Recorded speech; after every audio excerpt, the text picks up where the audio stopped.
HMDA మాజీ director Shiva Balakrishna కేసులో ACB అధికారులు దర్యాప్తు వేగవంతం చేశారు. బాలకృష్ణ బినామీలను ఏసీబీ ప్రధాన కార్యాలయానికి పిలిచి విచారిస్తున్నారు. దాంతో బాలకృష్ణ బినామీ ఆస్తులు భారీగా బయటపడుతున్నాయి. ఏసీబీ విచారణకు బినామీలు డ్రైవర్ గోపి, అటెండర్ హబీబ్, సత్యనారాయణ మూర్తి, బాలకృష్ణ మేనల్లుడు భరత్ కుమార్ సహకరిస్తున్నారు. 2020 నుంచి 2023 వరకు బినామీలపై శివబాలకృష్ణ కొనుగోలు చేసిన ఆస్తుల వివరాల్ని రాబట్టిన ఏసీబీ ఐఏఎస్ అరవింద్ కుమార్ కు సిఆర్పి 160 నోటీసులు ఇచ్చి ఏసీబీ విచారించనుంది. అరవింద్ కుమార్ ఆదేశాలతో అనుమతి ఇప్పించిన ఫైల్స్ లను ఏసీబీ అధికారులు క్షుణ్ణంగా పరిశీలిస్తున్నారు.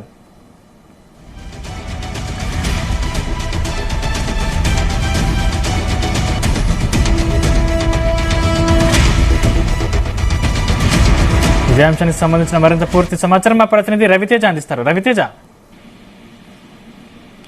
హెచ్ఎండిఏ మాజీ డైరెక్టర్ శివబాలకృష్ణ కేసు దర్యాప్తులో భాగంగా ఎవరైతే ఐఏఎస్ పేరు వెలుగులోకి వచ్చిందో ఐఏఎస్ అరవింద్ కుమార్ ని సైతం ఏసీబీ అధికారులు విచారించేందుకు సిద్ధమైనట్టుగా తెలుస్తా ఉంది. 160 సిఆర్పిసి నోటీసులు అందజేసి అరవింద్ కుమార్ ని విచారించబోతా ఉన్నట్టుగా కూడా సమాచారం అందుతోంది. దానికి సంబంధించినటువంటి లీగల్ ఒపీనియన్ ని సైతం ఇప్పటికే ఏసీబీ అధికారులు ఒపీనియన్ తీసుకొని ఏ క్షణంలోనైనా ఐఏఎస్ అరవింద్ కుమార్ కి నోటీసులు జారీ చేసి విచారించేటువంటి అవకాశం ఉంది. శివబాలకృష్ణ ఇచ్చినటువంటి సమాచారంతో ఐఏఎస్ అరవింద్ కుమార్ కు సంబంధించినటువంటి వివరాలన్నిటిని కూడా ఇప్పటికీ ఏసీబీ అధికారులు పూర్తి స్థాయిలో వివరాలన్నీ కూడా సేకరించారు. 10 కోట్ల డీల్కి సంబంధించి ₹1 కోటి అందజేయడము, 9 కోట్లకు సంబంధించి డీల్ కోసం మాట్లాడాల్సి ఉండగానే ఏసీబీ రైట్స్ అవ్వడంతో ఐఏఎస్ అరవింద్ కుమార్ వ్యవహారం ఇప్పుడు తెరపైకి వచ్చింది. అరవింద్ కుమార్ ఆదేశాలతో అనుమతి ఇప్పించిన ఫైల్స్ అన్నిటిని కూడా ఏసీబీ అధికారులు క్షుణ్ణంగా పరిశీలించారు. అతను ఇచ్చినటువంటి ప్రతి ఫైల్ ని కూడా క్రాస్ చెక్ చేసి దీనికి అనుమతి ఎవరిచ్చారు, ఏ స్టాండర్డ్స్ ప్రకారంగా ఇచ్చారు, ఏమైనా రూల్స్ ఉల్లంఘనకు పాల్పడుతూ ఈ అనుమతులు ఇచ్చారు అనే దానిపై కూడా పూర్తి స్థాయిలో ఏసీబీ అధికారులు ఆ వివరాలన్నీ కూడా తెప్పించి క్షుణ్ణంగా పరిశీలిస్తా ఉన్నారు.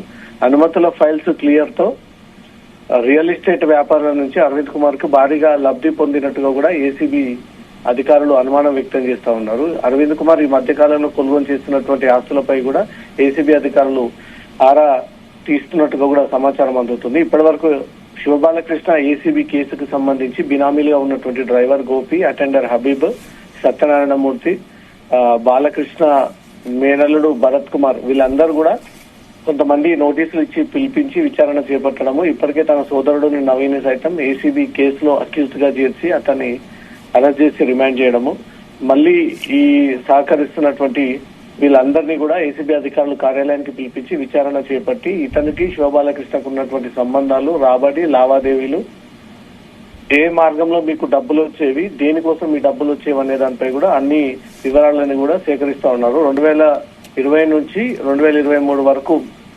బినామీలపై శివబాలకృష్ణ కొనుగోలు చేస్తున్నటువంటి ఆస్తులన్నిటిపై కూడా వివరాలు సేకరించే ప్రయత్నం చేస్తా ఉన్నారు. ఇప్పుడు ఐఏఎస్ పాత్ర ఇంపార్టెంట్ కాబట్టి ఐఏఎస్ పాత్రకు సంబంధించినటువంటి దానిపై కూడా త్వరగా విచారణ చేపట్టేందుకు సిద్ధమవుతున్నట్టుగా తెలుస్తా ఉంది. సందీప్, రవితేజ్, అంటే ఇప్పటి వరకు ఎంత మేర ఆస్తిని జప్తు చేశారు? అంటే విచారణకు ఇంకా ఎన్ని రోజులు పట్టే అవకాశం ఉంది? మార్కెట్ వాల్యూ ప్రకారంగా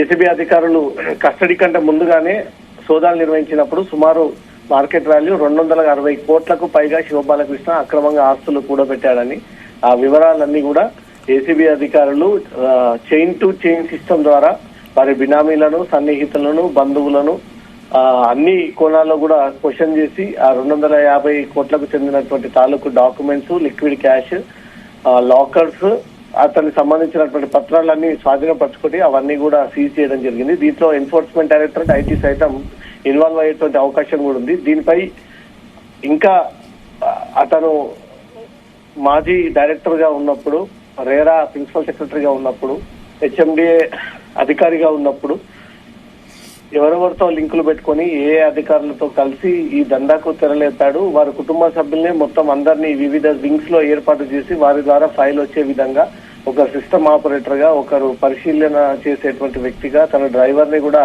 సొంత ఇంటి వ్యక్తినే పెట్టుకొని ఆ డ్రైవర్ ద్వారా ఎక్కువగా ఇతర డబ్బులు తీసుకుంటున్నాడు అనే దానిపై కూడా కొన్ని అలిగేషన్స్ ఉన్నాయి. కాబట్టి వీటన్నిటిని కూడా ఏసీబీ అధికారులు link to link, point to point అన్ని కూడా బయటికి లాగి ఐఏఎస్ పాత్రకు సంబంధించినటువంటి కీలకంగా మారింది కాబట్టి ఆ 160 నోటీసులు జారీ చేసి ఐఏఎస్ ని కూడా తొందరలో విచారణ చేపడితే శివబాలకృష్ణకు ఐఏఎస్ కు జరిగినటువంటి మధ్యలో ట్రాన్సాక్షన్స్ అన్ని కూడా వెలుగులోకి వస్తే వాటన్నిటిని కూడా ఏసీబీ అధికారులు రికవర్ చేసి కోర్టులో ప్రొడ్యూస్ చేసేటువంటి అవకాశం ఉంది. Right, thank you Raviteja.